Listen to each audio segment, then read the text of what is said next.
আসসালামু আলাইকুম। Hello viewers, আজকে আপনাদেরকে তৈরি করে দেখাবো মজাদার এই তেলের পিঠাটি।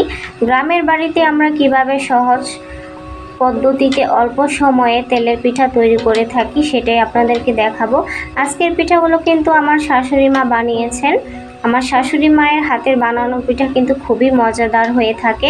কিছুদিন ধরে আমার হাজবেন্ড বলতেছিল তেলের পিঠা খাবে, তাই আমার শাশুড়ি মা তার ছেলে খাবে বলে দেরি না করে ঝটপট বানিয়ে ফেললো মজাদার এই তেলের পিঠাটি। আমার শাশুড়ি মায়ের কাছে আমরা যখনই কিছু খাবার খাওয়ার আবদার করি তিনি আমাদেরকে কখনোই না করেন না, অবশ্যই তিনি আমাদেরকে বানিয়ে খাওয়ার চেষ্টা করেন, আমরা শুধু হেল্প করি। তো পিঠা বানানোর জন্য এখানে কিছু আতপ চালের গুঁড়ি নিয়েছি, এই চালগুলো আমাদের ঘরেরই। এখানে নিয়েছি 1 কেজি গুড়, আপনারা চাইলে চিনি দিয়েও বানাতে পারেন, তবে গুড় দিয়ে বানালে অনেকটাই মজাদার লাগে, অনেক সুন্দর একটা গ্রান আসে। এখানে 1/2 কেজি আটা নিয়েছিলাম, আর এখানে খাবার লবণ নিয়েছি, তার সাথে নিয়েছি ঠান্ডা পানি, নর্মাল পানি নিয়েছি। আর এখানে একটা হাঁড়ি নিয়েছি, হাঁড়িতে প্রথমে গুড়গুলো ঢেলে নিচ্ছি। আমার শাশুড়ি মা আমাদেরকে দায়িত্বে দিয়েছিল পিঠা গোলাটা তৈরি করার জন্য, তো আমি আর আমার ননদ মিলে পিঠার গোলাটা তৈরি করছিলাম।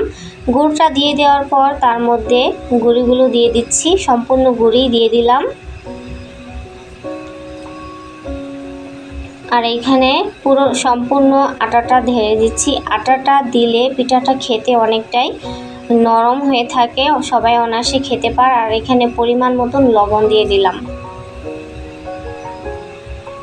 এখন পানি দিয়ে গোলাটা গুলিয়ে নেব, অল্প অল্প করে পানি দিয়ে গোলাটা গুলিয়ে নিতে হবে। একেবারে পানি দিয়ে দিলে দেখা যাবে গোলাটা অনেকটাই পাতলা হয়ে যাবে, তখন পিঠাটা ভালো হবে না। তাই কিছু কিছু অল্প অল্প করে পানি নিয়ে আস্তে আস্তে গোলাটা খুবই ভালোভাবে সফটভাবে তৈরি করে নিতে হবে। আপনারা দেখলেই বুঝতে পারবেন আমরা কিভাবে পিঠার গোলাটা তৈরি করে নিচ্ছি। তো চালের গুঁড়ির সাথে যদি আপনারা আটা ব্যবহার করেন তাহলে কিন্তু পিঠাটা অনেকটাই সফট এবং নরম হবে, বাচ্চারা সহ এবং যারা মুরব্বি আছেন তারাও কিন্তু খেতে পারবেন। তো পিঠার গোলাটা কিন্তু আমরা ননদ ভাবি মিলে তৈরি করে নিচ্ছি, জানি না কেমন হচ্ছে। তো আমরা তৈরি করে রেখে দিব, তারপর শাশুড়ি মাকে দেখালাম, সে বলছে হয়নি। তো সে আমাদেরকে এসে আবার গোলাটা একদম পরিপূর্ণভাবে তৈরি করে দিচ্ছে। এখন আমার শাশুড়ি মা গোলাটা ভালোভাবে গুলিয়ে একটা অরঙ্গা ব্যবহার করেছি পিঠা তৈরি করার জন্য, সেই অরঙ্গাটা দিয়ে পিঠার গোলাটা ভালোভাবে আবারও তৈরি করে নিচ্ছে। তো এখন সম্পূর্ণ ভালোভাবে তৈরি করা হয়ে গেছে, আপনারা দেখতে বুঝতে পারবেন কতটা ঘনভাবে তৈরি করেছি।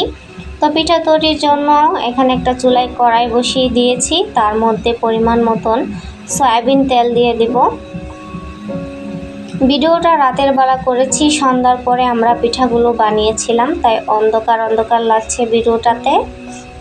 তো এখানে সয়াবিন তেল দিয়ে দিয়েছি, তেলটা গরম হওয়ার অপেক্ষায় আছি। তেলটা গরম হয়ে আসলেই তার মধ্যে পিঠা দিয়ে দিব।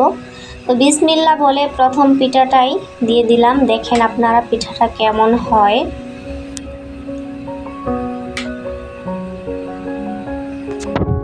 পিঠাটা কিন্তু মাশাআল্লাহ অনেক সুন্দর হয়েছে, ফুলকো ফুলকো হয়েছে, একদম ফুলে বলের মতন হয়ে গেছে। তো পিঠাটার অপোজিট সাইডটা যখন হালকা লাল হয়ে আসবে তখন পিঠাটা উল্টিয়ে নিতে হবে। এপাশ ওপাশ দুনো পাশই লাল হয়ে আসলে পিঠাটা নামিয়ে নিতে হবে। এর থেকে বেশি লাল করা যাবে না, তাহলে পিঠাটা খেতে কিন্তু তেতো লাগবে। তো এটাই হচ্ছে আমাদের প্রথম পিঠা, দেখেন কতটা সুন্দর এবং সুন্দর একটা কালারও হয়েছে, খেতেও কিন্তু অনেকটাই মজাদার এবং মুচমুচে নরমও হয়েছিল, সফটও হয়েছিল। তো এভাবে করে আরও কিছুটা পিঠা আমরা বানিয়ে নিচ্ছি।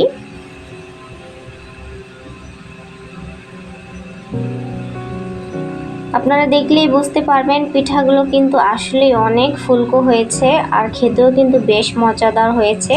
তো আপনারাও কিন্তু এইভাবে বানিয়ে ফেলতে পারেন মজাদার এই মুচমুচে নরম তুলতুলে তেলের পিঠাটি। তো এইভাবে করে আরও বেশ কিছুটা পিঠা আমরা তৈরি করে নিচ্ছি। তো এই হচ্ছে আমার শাশুড়ি মায়ের হাতে বানানো তেলের পিঠা। তো আমাদের শাশুড়ি মায়ের কাছে আমরা যখনই কিছু খাবার খাওয়ার আবদার করি বা তার নাতি নাতনিরা আবদার করে, তিনি কিন্তু কখনোই না করেন না বা অলসতা করে না, তিনি আমাদেরকে বানিয়ে খাইয়ে থাকেন। তো আমার শাশুড়ি মায়ের পিঠাগুলো আপনাদের কাছে কেমন লেগেছে অবশ্যই কমেন্ট করে জানাবেন, তার সাথে লাইক কমেন্ট অ্যান্ড শেয়ার করে দিবেন আর আমার চ্যানেলটা সাবস্ক্রাইব করে দিবেন। তো এভাবে করে আমরা সবগুলো পিঠা নামিয়ে নিয়েছি। তো এই হচ্ছে ফাইনালি আমাদের পিঠাগুলো। আপনারাও বানিয়ে ফেলতে পারেন আমাদের মতন মজাদার এই মুচমুচে তুলতুলে মজাদার তেলের পিঠাটি। সন্ধ্যার নাস্তায় অথবা যে কোনো সময় খেতে পারেন। এভাবে করে 2-1 দিন কিন্তু পিঠাগুলো রেখে দিলে একদমই নষ্ট হবে না। ফ্রিজেও রাখতে পারেন, তারপর আবার গরম করে খেতে পারেন।